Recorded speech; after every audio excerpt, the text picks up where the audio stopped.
Dentista, extração atraumática, 4 fatores relevantes.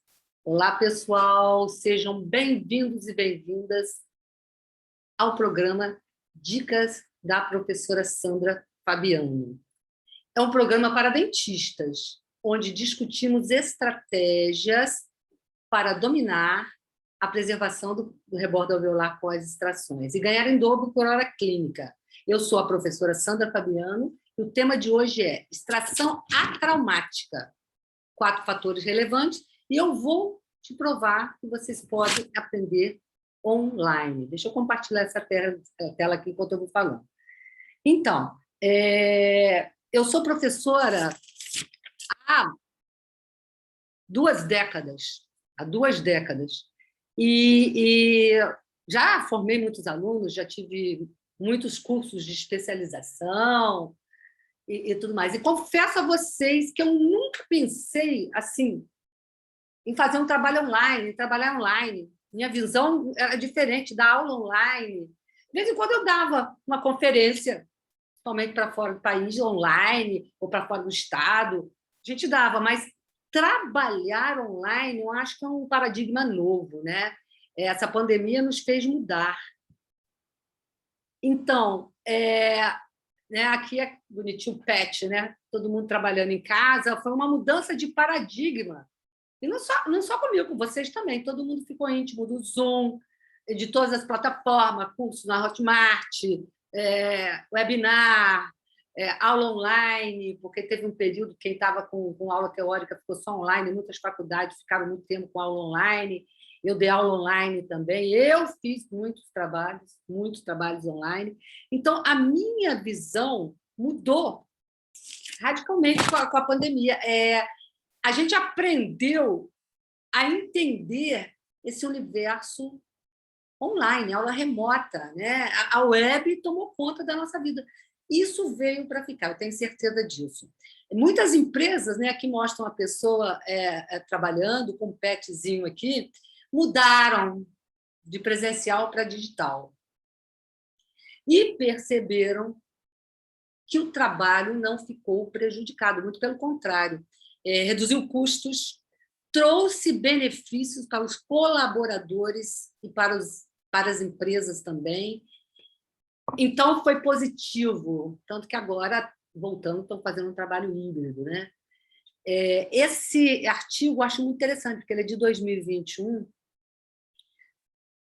relacionado à pandemia, inclusive, o que aconteceu, né, de fevereiro de 2021, do ano passado, dizendo está aqui para ficar, o trabalho remoto.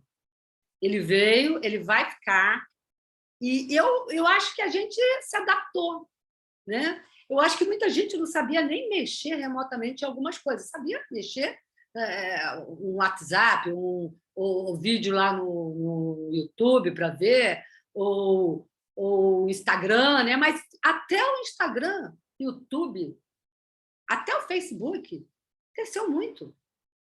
Porque eles dão aula, nós temos lives nessas plataformas. Eu dou muita live, né? Eu trabalhei muito.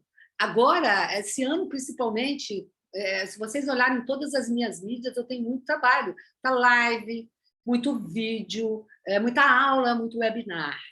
Então, veio para ficar. Hoje eu vou demonstrar para vocês a exodontia atraumática, tá? Sobre aqueles pontos relevantes que eu falei, quais seriam os instrumentais necessários, entendimento, a importância de você entender sobre o assunto.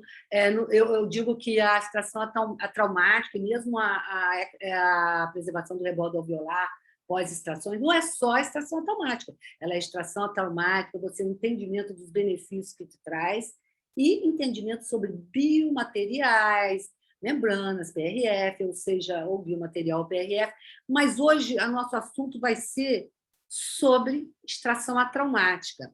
Eu não vou falar sobre biomateriais, sobre membrana, eu tenho muita coisa já em todas as mídias aqui, vocês podem procurar, eu tenho um cardápio enorme de aulas, procurem as minhas aulas, tá? e eu tenho certeza que vocês vão ver, que vocês podem aprender muita coisa online aí nas minhas aulas também. Não vou falar sobre isso, e vou falar sobre a extração traumática, que muitos de vocês já podem até fazer, devem fazer, outros não. Porque, na verdade, extração é uma coisa que todo dentista faz. Né? Todo dentista faz. Na faculdade, a cadeira de cirurgia é quase basicamente extração. Mas não faz a extração atraumática, faz a extração tradicional. Eu chamo tradicional ou a simples. Eu digo que é aquela que a gente fazia desde o século retrasado, 1800 e pouco. Se você pegar aqueles instrumentais em livros antigos, os fórceps, etc., não mudou muito. Alavancas são grosseiros, né? Ainda, muitos a gente faz faculdade, a gente compra o material para o professor manda e a gente fica com aquele material muitos anos. Depois a gente vai trocando pela necessidade, pelo entendimento que a gente deve trabalhar com coisas mais delicadas, fazer as extrações minimamente invasivas, porque a extração atraumática ela é uma cirurgia já minimamente invasiva, onde você vai extrair atraumaticamente esse elemento dentário e você vai fazer uma regeneração para fazer a preservação. A preservação do rebordo alveolar pós-extrações é uma regeneração óssea. Então, aqui eu só mostro, eu estou mostrando que eu quero falar sobre o meu objetivo, é que você já saia dessa aula, ao final dessa aula, já praticando alguma coisa no seu consultório, né? Pelo menos os casos mais simples, para começar a treinar, e já vai poder fazer isso. Eu vou te mostrar isso. Então, aqui é a extração traumática, que está tirando com um periótomo, aqui está ajudando com uma Beavers, uma lâmina de Beavers e um fórceps, que existem hoje fórceps mais delicados para raiz. Existe trator de raiz, eu vou mostrar que são um dos fatores relevantes. Existe também.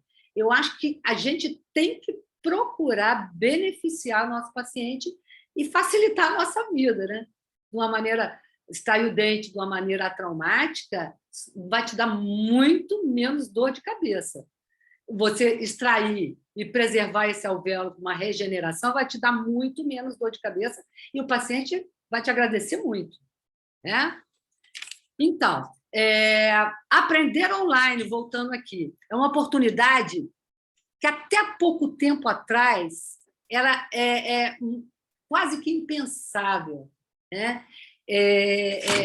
Que eu digo há pouco tempo atrás, eu estou falando 5, 6 anos atrás, a gente não falava muito nisso. Já tinha alguns professores que já davam alguns cursos online, mas eram simpósios, às vezes, de professores fora do Brasil, por exemplo, alguns cursos disponibilizavam, mas não era frequente, né? A gente, quando a gente fazia os nossos cursos, eu, pelo menos, eu tenho uma história. Quando eu fiz a minha periodontia, eu fiz aqui no Rio. Fiz na BO, eu já morava no Rio, eu sou de Barra Mansa, estado do Rio, eu já morava no Rio e fiz, era mais fácil. Mas a minha de implante, olha, eu fiz implante em 96, 97, lá com o Wilson Sendic, em São Paulo, na clínica Sendic, que naquele tempo não tinha uma especialização oficial, você fazia pelas companhias. O meu era pela Nobel Biocare, que era um implante mais nobre do mundo, vamos dizer assim, né? O sueco. E eu fiz cirurgia de implante, depois cirurgia avançada, tinha a turma de cirurgia e tinha a turma de prótese. A minha amiga, que é a minha sócia no consultório, a Sandra Coutinho, foi para fazer de prótese, e a gente vai trabalhar junto, fez juntas, né? Mas a gente gastava em viagem, a gente até hoje se gasta. Quem é de fora vai fazer uma especialização em outro estado, gasta em viagem, você gasta em alimentação, você gasta em hotel. E eu achava complicado, era os dias fora do consultório também. Quando eu fui fazer meu mestrado, era mais ainda, que eu ficava quase uma semana em Campinas. Ficava lá, era caro o hotel.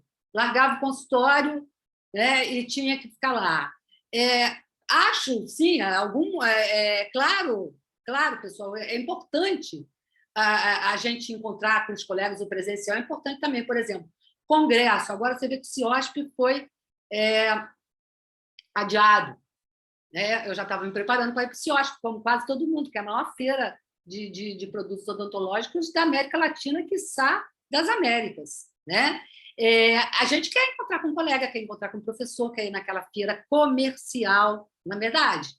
É muito bom. Não acredito que o modelo híbrido seja o mais adequado agora para cursos. Mas, obviamente, alguns cursos não precisam, mas outros, por exemplo, especialização, continuam precisando. Porque a especialização são geralmente longas, no mínimo 2 anos, que você vai ter que ser presencial. Mas cursos de imersão, cursos de uma técnica que você quer aprender, uma técnica nova, você vê que tá só entrar aí e ver que tem um monte de curso. O cardápio é grande. Então, é possível aprender. Lógico que é. Vou mostrar para vocês depois.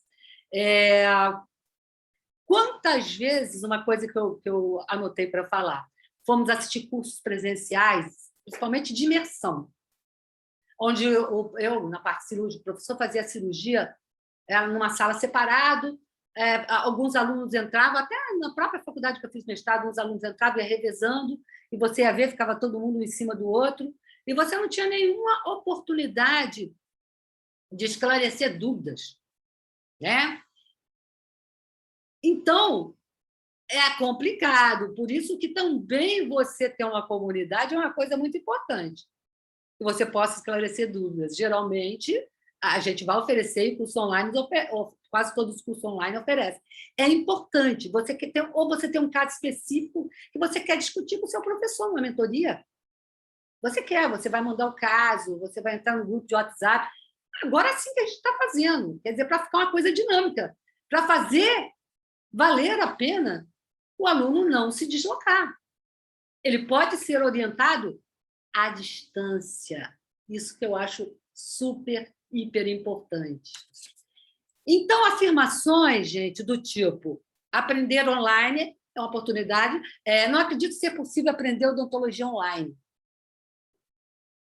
Eu já escutei, vocês escutam também, pode ser que alguém aí tenha isso na cabeça. Eu não vou aprender nada online, eu não quero fazer online. Eu coloquei esse trabalho aqui, é interessante.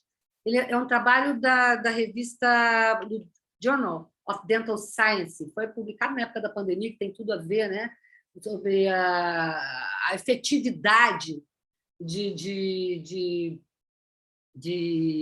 da aula, sala de aula e educação online. Grande parte, a tendência dos alunos foi achar que a aula online era mais eficaz. Gostavam? Exatamente porque você pode ir, voltar, assistir quantas vezes você quiser, que geralmente fica gravado, aula online.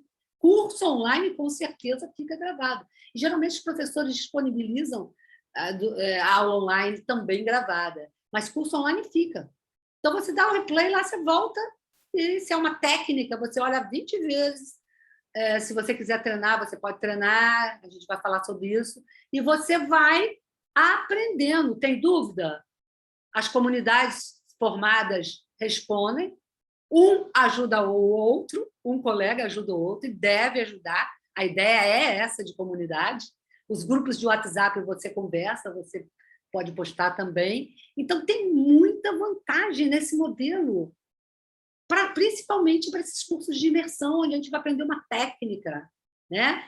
E o que eu achei interessante nesse trabalho, aqui em 2021, foi durante a Covid-19, é que os alunos acharam interessante, muito mais eficaz o curso online em relação ao curso em sala de aula presencial, mas em relação à convivência, né?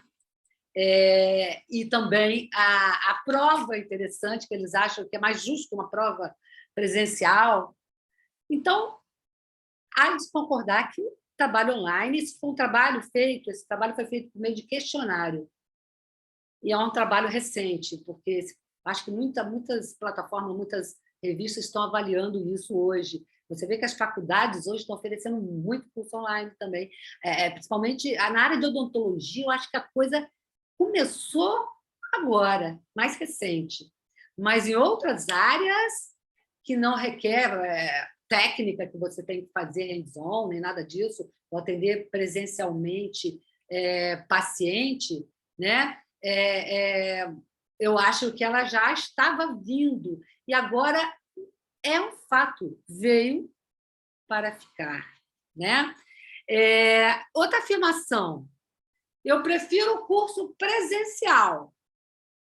Óbvio que o curso presencial é bom, mas tem aquilo tudo que eu falei, você mora lá em outro estado, vai fazer um curso de imersão aí de 3 dias, gastando tanto para vir passagem aérea, para comida, hotel, e quando que você tem muita coisa online, você pode fazer online. É eficaz, também é eficaz, né?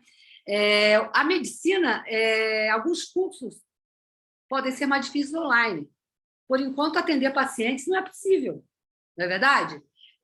A medicina, ela entrou com tudo, né, nessa Covid, fazendo a telemedicina, com tudo. Eu mesmo eu usei a telemedicina para me consultar, né?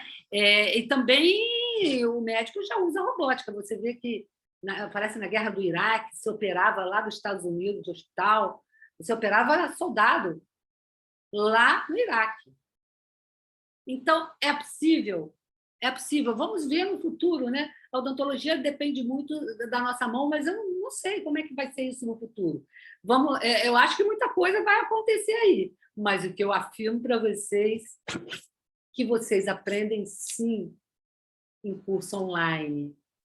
Mas falando de hoje, vamos falar de hoje. Já vários cursos online vão mostrar como isso é possível, né? Falando dos 4 fatores, um dos fatores principais para começar, ou seja, iniciar o planejamento, é você saber com que tipo de alvéolo você está tratando. Gente, vou falar novamente aqui. Nós não nos formamos, isso é meu mantra, mas eu acho que a gente tem que falar e repetir. Eu não me formei para fazer extração, eu me formei para cuidar do meu paciente, para cuidar de prevenção nível 1, que não tenha cárie, que não tenha doença periodontal, que não tenha doença, que não tenha doença cárie nem a doença periodontal, para cuidar desse paciente. O máximo é a prevenção do nível 2, quando eu vou intervir, quando o problema está começando. Está começando, eu vou intervir. Para isso que nós formamos. Por isso que eu sou favorável às manutenções periódicas. A periodontia, como eu, faz muita manutenção periódica. O clínico, menos.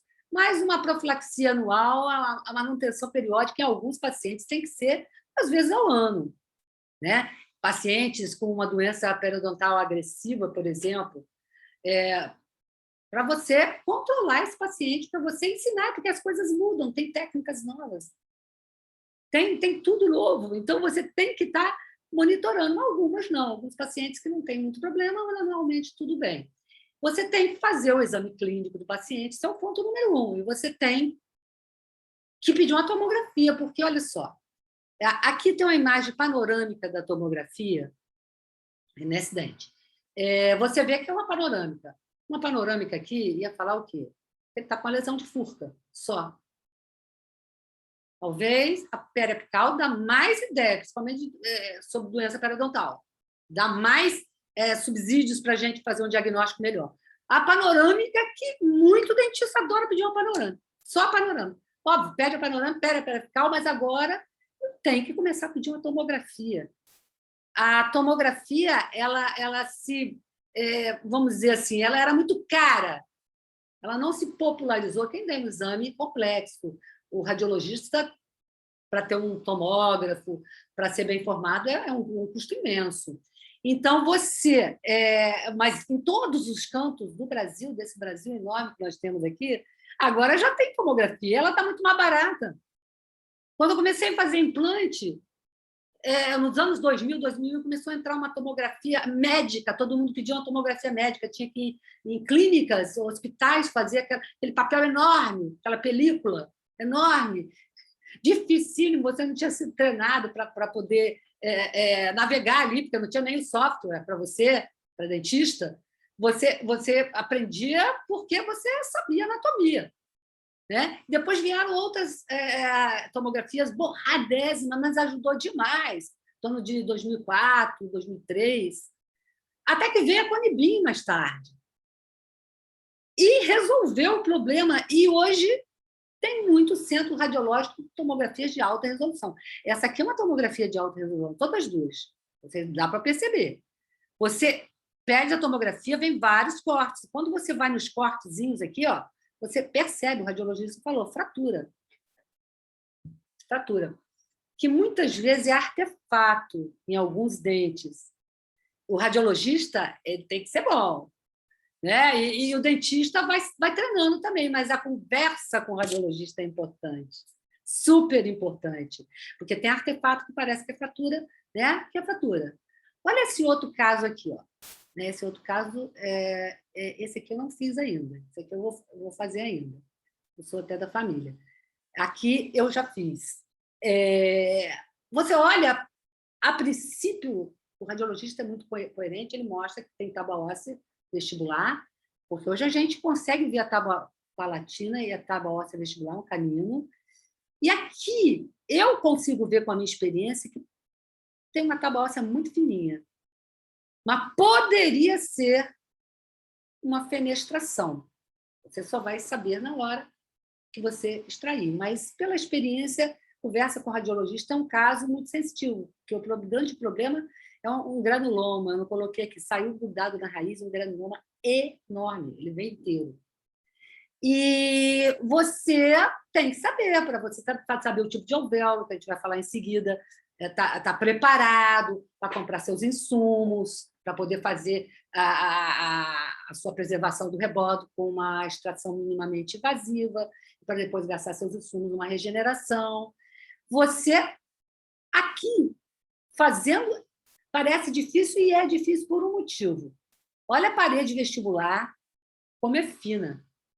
Então, se eu não sei a posição do dente, posição sagital do dente, no alvéolo, e for uma alavanca aqui, ó, ou com um sindesmótomo que eu usei na faculdade, que é enorme e grosseiro, eu acabo de arrebentar a tênue parede vestibular que esse paciente tem.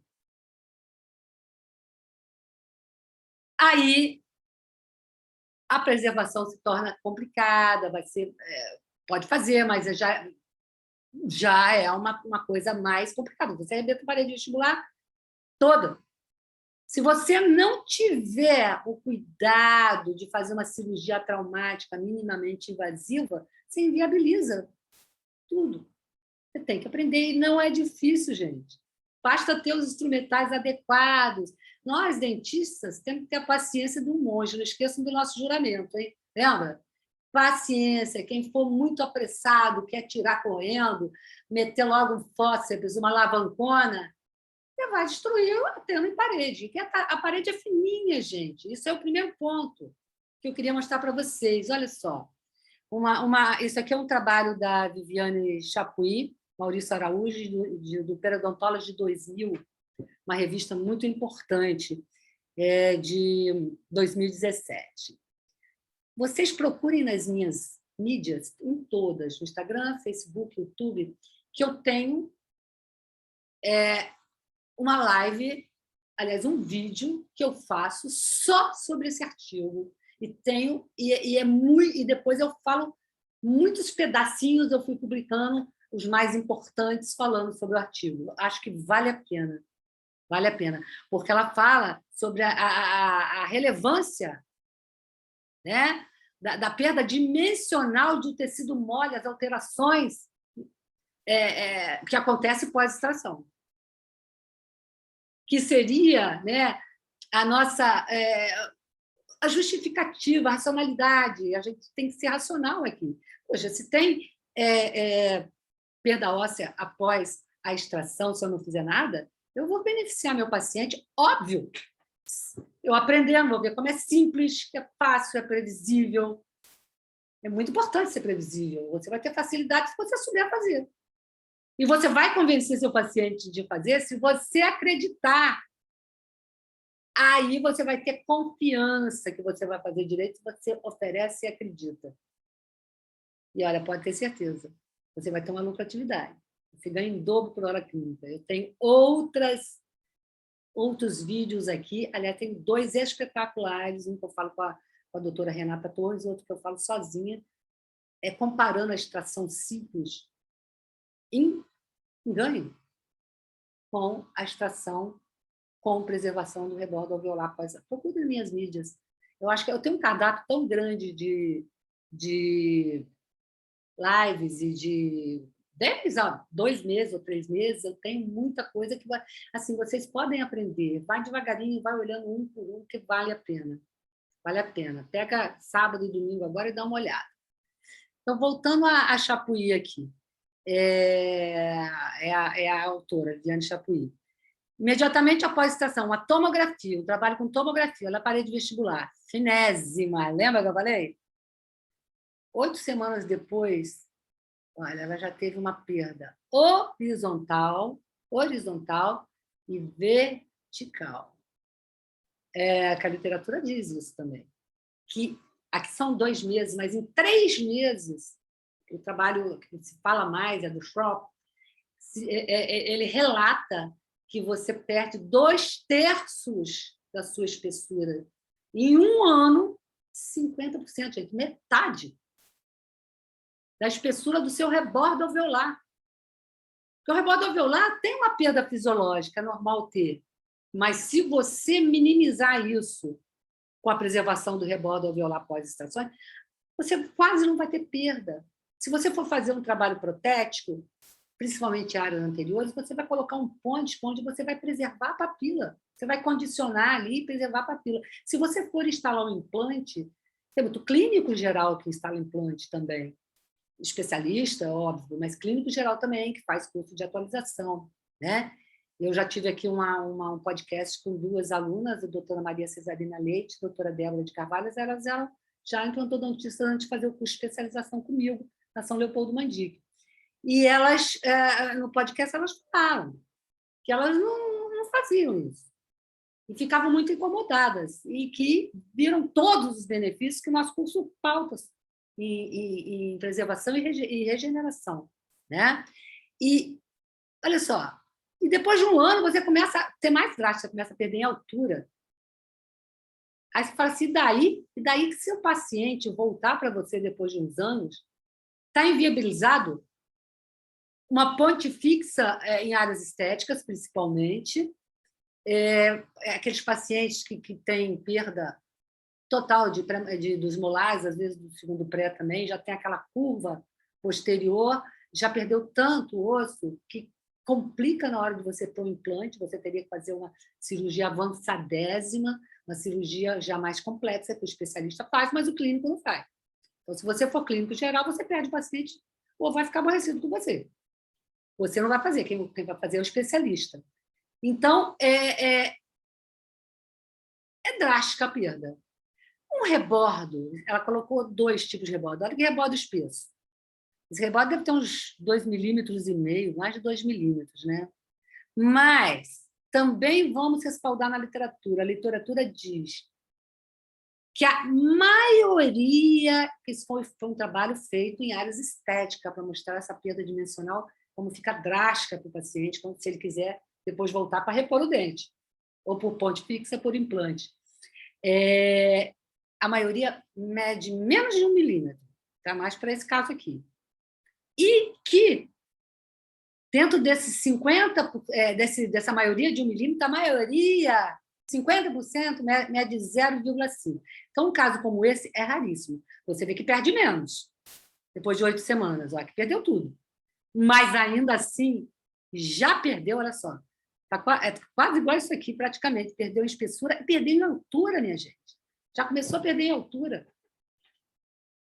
Então, conheçam a tomografia, examinem como é que está a tabela óssea vestibular para tomar seus cuidados na hora de você fazer a extração traumática e também para o entendimento da técnica de preservação do rebordo alveolar com as extrações. É a justificativa biológica de fazer com todos os pacientes que precisarem de exodontia no meu consultório.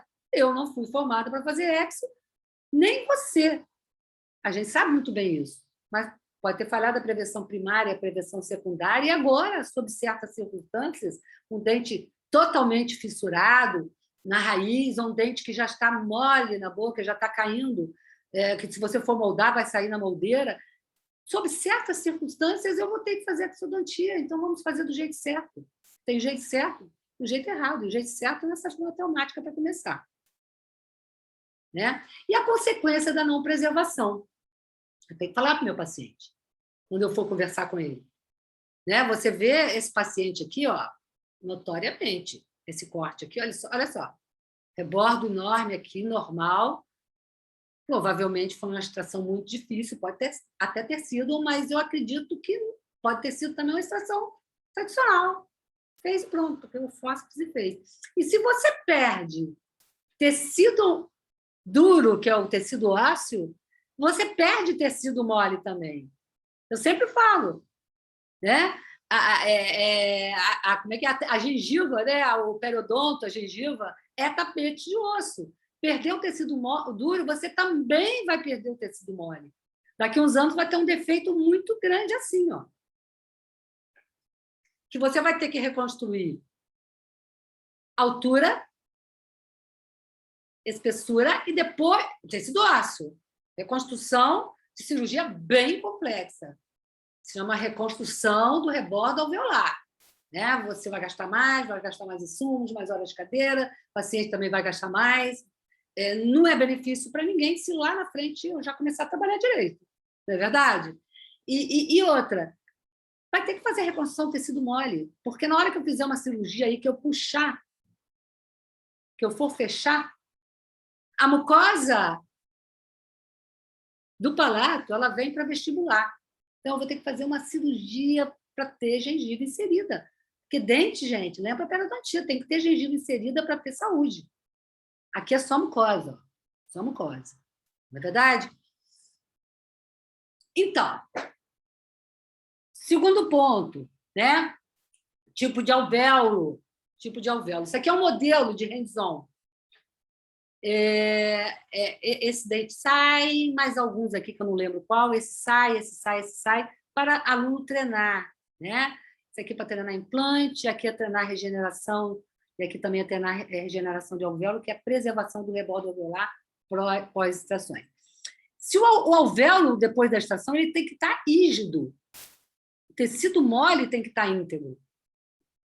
Por isso que a extração atraumática é necessária também, não só por causa daquela parede vestibular, mas para você preservar o tecido mole, essa beleza das papilas. Eu falo, gente, tem coisa que o paciente mais preza em nós também do que papila. Na área anterior, eu considero esse dente aqui, que é o 24, um dente ainda de pré-maxila, ele é muito estético, ele aparece. Você vai fazer preservando os dois tecidos, o mole e o duro. E você, na tomografia, consegue ver, na maioria dos casos, eu mostrei um caso bem drástico daquela paciente, o radiologista ajuda a mostrar a parede vestibular íntegra. Você vai tirar e vai fazer a sua regeneração no alvéolo para preservar esse alvéolo. Você vai fazer o protocolo de preservação do rebordo alveolar pós-extrações. Você pode usar biomateriais, você pode usar membrana, em alguns casos, pode usar LPRF, quem prefere. Eu também tenho algumas aulas sobre LPRF. Eu tenho live com professores convidados e tenho umas duas. Eu acho que eu fiz a semana passada uma muito boa também, explicando bem como é que é a utilização do LPRF na preservação do rebordo alveolar pós-extrações. E aqui você já vê que ele dá para ver nitidamente, né, gente? Esse modelo é espetacular. Ele tanto dá para fazer isso tudo que eu falei, como ele dá para fazer, tirar conjuntivo, fazer cirurgia de tecido mole. Aqui você vê o defeito do rebordo, ele perdeu parte da parede. Já não é um rebordo íntegro, já seria um alvéolo tipo 2, que tem todo um protocolo para se aprender. Então, esse segundo ponto é importante. Eu vou definir, isso aqui está com a parede, isso aqui está faltando um pouco a parede. Você aprendeu o protocolo, você sabe o que você vai fazer, o passo a passo que você vai fazer, o insumo que você vai gastar e pronto, vai fazer o caso. Aqui, eu já falo sobre instrumentais para vocês e depois eu vou falar sobre a técnica. Os instrumentais básicos, quer dizer, essenciais, é o periótomo. Né? Aqui tem um periótomo reto, tem um periótomo curvo. Aqui é um cabo de uma lâmina de Beavers, que às vezes eu uso, mas uso muito para quando tem cirurgia mucogengival envolvida também. Aqui eu fiz questão, que é da mesma empresa, esse é da Máximos, que eles... Isso aqui é porque alguns dentes, quando você vai extrair, eles estão... Não são todos, né? Tem alguns bem fáceis, já estão até partidos. Você tira uma parte, você tira outra, sai a coroa. Então, para não se tornar... Ou você vai fazer uma hemissecção e você tem...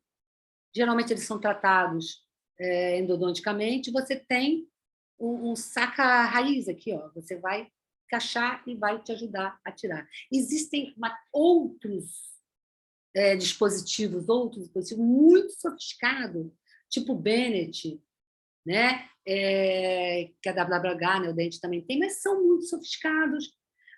E eu vou te falar uma coisa, eu uso na faculdade por motivos didáticos. Eu, no meu consultório, eu resolvo muito bem minha vida aqui. Aqui. É ter paciência. Você vai trabalhar com a elasticidade do osso, o ligamento periodontal. A gente vai conversar aqui enquanto a gente vê essa revisão. E eu estou mostrando um fórceps mais delicado. Esse fórceps tanto serve para a raiz como para dentes anteriores. Procurar melhorar os seus fórceps. Não ficar com aquele... Né, vou falar uma palavra até feia que o leigo fala, buticão, né? Antigo, do século retrasado, do meu tio-avô, que foi dentista. Eu já vi gente da minha rua que tinha, do avô que foi dentista, mas na faculdade a gente faz, porque a gente precisa economizar também, mas na nossa vida profissional a gente tem que se sofisticar mais um pouquinho, tem que tentar ter os instrumentais mais delicados. E, por último, como fazer isso, né? Quando falei que o incisivo central sai, eu estou quase tirando o incisivo central. Vamos começar com periótomo. Agora, sempre evitando a parede vestibular. Movimento de pêndulo. Como nós já falamos, a parede vestibular é muito fina nessas áreas de pré-maxila. Eu considero o dente 24 como sendo da pré-maxila. Ela é praticamente constituída pelo osso fasciculado, que é o bundle bone, ou na literatura é chamado de bundle bone. Esse osso também, a literatura relata que essa parede vestibular da pré-maxila é praticamente composta por esse osso fino, esse osso fasciculado fino, esse bundle bone. A literatura diz também que a maioria, a maioria tem menos ou igual a 1 milímetro de espessura. E 50% desses dentes que têm 1 milímetro tem somente 0,5 milímetro. Agora, com fórceps muito delicado, que geralmente a gente não vai usar aqueles fórceps grandes, se precisar, só para deslocar o dente que já está praticamente solto. A gente tem que observar isso. Praticamente solto.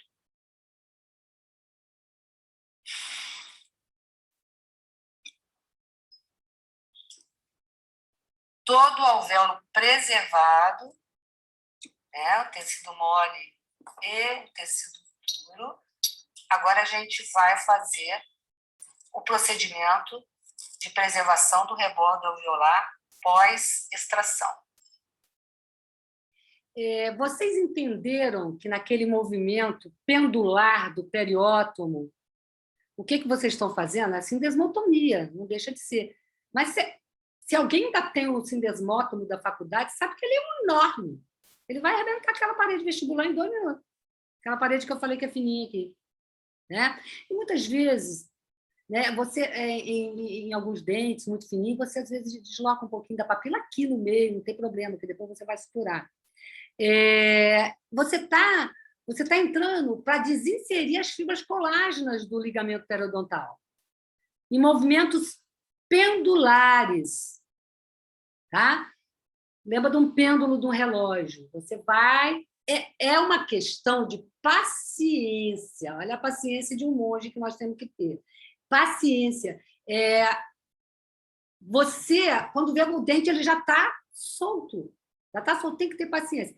Obviamente que em áreas de molares, muitas vezes a gente faz a M-secção desse dente, porque são áreas maiores, não tem uma parede vestibular tão fina como em áreas anteriores, uma M-secção. É normal, deve fazer. Né? Eu prefiro tentar sempre com o periótomo e deixar para o último tempo fazer uma secção e depois tentar tirando com fórceps. Se precisar, faz. Né? Mas ele está deslocando as fibras colágenas do ligamento periodontal. E outra, ele é um sindesmótomo? Lógico que é, mas olha a espessura. Ele é fino, tem muitas companhias que têm esse da Máximo, é um bom custo-benefício, é bom, muito bom. E você consegue fazer isso para depois regenerar esse alvéolo, fazer a preservação do rebordo alveolar pós-extrações. Então, os 4 pontos que eu queria falar, eu já falei aqui, né? Que é o que eu falei, que combinei com vocês. Nós vamos falar sobre a tomografia, sobre a parede vestibular, observar que tipo de alvéolo que é, os instrumentais adequados e como usar. Vocês já podem, quem tiver um periótomo, já amanhã fazer no consultório. Caso simples. De preferência, pedir uma tomografia. Mas vocês já podem começar. Não é impossível, gente. Não é impossível. Dá para aprender online. O jeito errado é você fazer uma exo totalmente tradicional e não preservar o rebordo alveolar. O jeito certo é fazer uma cirurgia atraumática, minimamente invasiva. E você preservar o rebordo alveolar, oferecer, caso tenha uma exodontia no seu consultório, comprovadamente, diagnosticada por tomografia e mesmo ao exame clínico intraoral, caso tenha, ofereça protocolo de regeneração do rebordo alveolar pós-extrações. É vantajoso. É vantajoso porque traz benefícios para a saúde do paciente, ele vai se reabilitar muito mais fácil. Você regenera esse alvéolo, você, em 6 meses, você está instalando seu implante. E num posicionamento tridimensional adequado, proteticamente guiado. O especialista sabe disso. Se você é clínico, quer fazer uma fixa, você vai condicionar. Às vezes ele já tem coroa aqui, muitos clínicos querem fazer a fixa. Eu acho que isso aí é o dentista que resolve com o paciente. Ele vai fazer também e vai ter papilas, porque ele pode pôr um provisório após essa preservação e o tecido fica lindo, já fica condicionado. Então, é vantagem de qualquer jeito. É vantagem de qualquer jeito. Então, pessoal, eu vou ficando por aqui. Eu faço um convite para vocês para participar do meu webinar, que é 100% gratuito e 100% online. Dia 3, próxima quinta-feira, se ser essa outra, às 20 horas. Eu convido todos vocês para participar, para a gente... Se você pratica, principalmente se você que pratica exodontia tradicional. Você se inscreva no evento. Tá? Aqui tem um link, você pode copiar também esse link, mas está na minha bio do Instagram, e tanto no YouTube quanto no Facebook, eu coloco nos comentários o link para inscrição. E dobre o valor da sua hora clínica. Olhem os vídeos sobre isso que eu tenho aqui em todas as minhas mídias. Eu vou pedir um favor agora para você, depois de eu ter dado uma aula para vocês. Faça um hashtag para mim com o que essa aula agregou para você. Qual foi a sacada que você teve dessa aula? Então, nos vemos, todos que estão aqui, nos vemos no dia 3. Espero vocês lá no webinar, 100% gratuito, 100% online. Vou continuar durante a semana, fim de semana, vão ter mais publicações sobre o assunto. Vocês continuem me seguindo aqui, que vocês vão ter muita coisa boa. Um beijo para vocês e obrigado para quem ficou até agora comigo.